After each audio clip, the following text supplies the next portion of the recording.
Welcome to Reread, where I'm rereading through the expanded universe in chronological order. Folks, I've got 1, 2, 3, 4, 5 stories I'm going to talk about, all of them short. First one is Tides of Terror from Star Wars Tales 14. Basically, Kit Fisto and Aya Secura are on a mission. There is the Clone Wars. There's the virus that's underwater. It attacks, I want to say,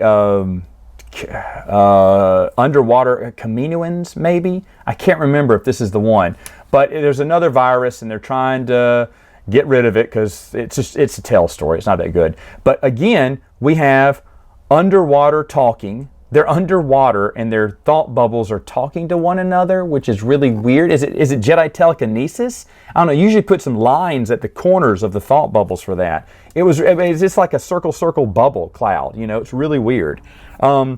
Anyway, at the end of this one, Aya Secura is underwater and she can't breathe. She's like, help me. This is the thing, the thought bubble. Kip, help, I'm running out of breath. I don't know if I reach the top of it. I say, hey, easy. And Kip, is thought bubbling it. Don't worry. Remember, I'm amphibian. I can breathe this water and I can give you air too. And he kisses her passionately to give her air. And then after it's over, she's like, oh, and by the way, thanks, Kit Fisto, for saving me down there. He's like, my pleasure. Kind of like smiling. Stupid Star Wars tales. All right, the next three are just short stories. I believe these are on Del Rey's site, but Stormfleet Warnings by Jude Watson. It's just a little short story about the Clone Wars. Obi-Wan and Anakin go on a mission, and Anakin is talking about, hey, he's trying to push his abilities, and Obi-Wan's going, hey, Padawan, you're being reckless. This kind of leading in, I guess, to 2 and 3. He's like, I'm not being, he's trying to convince Obi-Wan, I can do a lot more. I need to push myself. I need to push my boundaries. Now is the time. It's the Clone Wars. I've got to grow in the Force. I've got to push myself, find my boundaries. But Obi-Wan keeps warning him, hey, you're going to push yourself too far. It's not that it's not really that good, not really that bad either. It's just a meh little short story. Equipment by Matthew Stover is written in first person, so automatically I hate it, and it's a shame because it has a good theme. Basically, this clone trooper is telling you, you take care of your equipment takes care of you. And that's what he says a couple of times at the beginning. And then it talks about a little adventure. I was doing this, I was doing that. I don't like Dear Diary stories, so I wasn't really that into it. And then at the end, he got injured, but here comes the medical team to come patch him back up so he can go back into war. Because in the end, clone troopers, we're equipment. Keep us running and we'll protect you.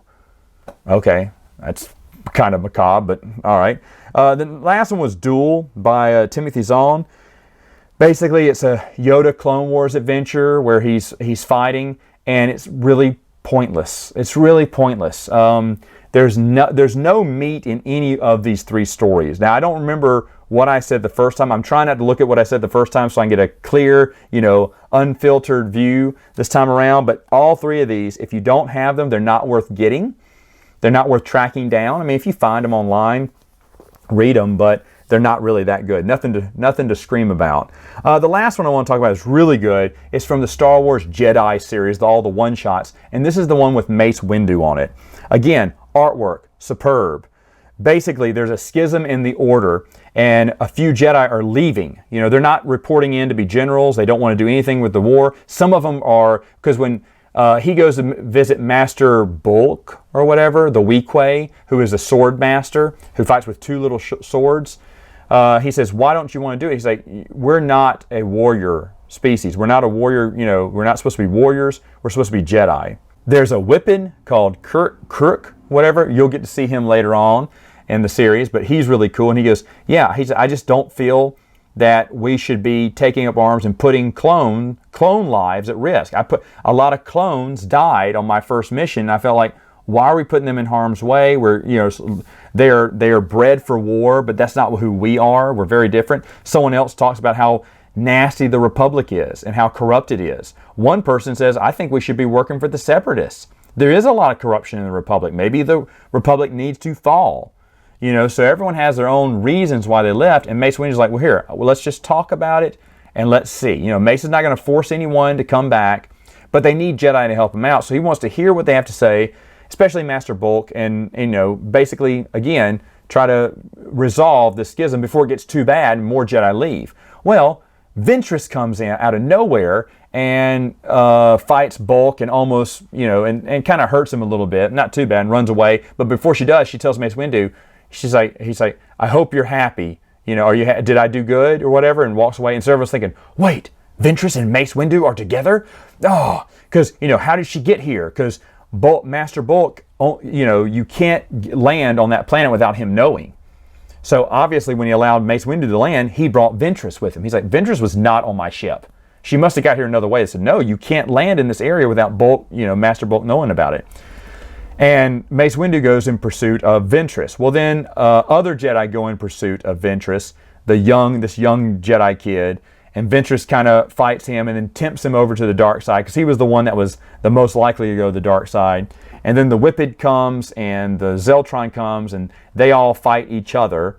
Well, meanwhile, it shows Master Bulk kind of recovering from his injuries, and he looks behind him and there's Mace Windu. He's like, Master Windu, I thought you were trying to find, Ventress and how she got here. He went, I did. He said, well, no, he said, I know where Ventress is. He said, but the path led me here to her partner.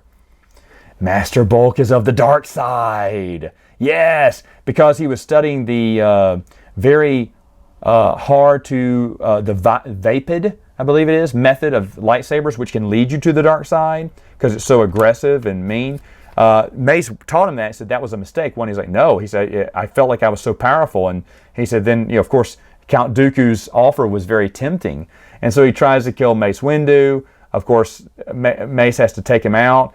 Ventress disappears, escapes, and the rest of the Jedi realize it was Master Bolt the whole time, not Mace Windu, who had sent Ventress.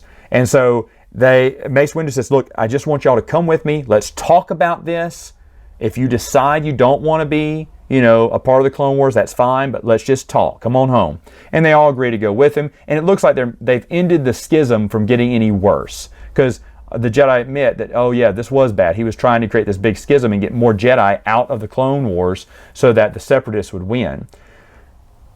Really good story, really great art, and really worth your time. All right, folks, that's it for now. See you later.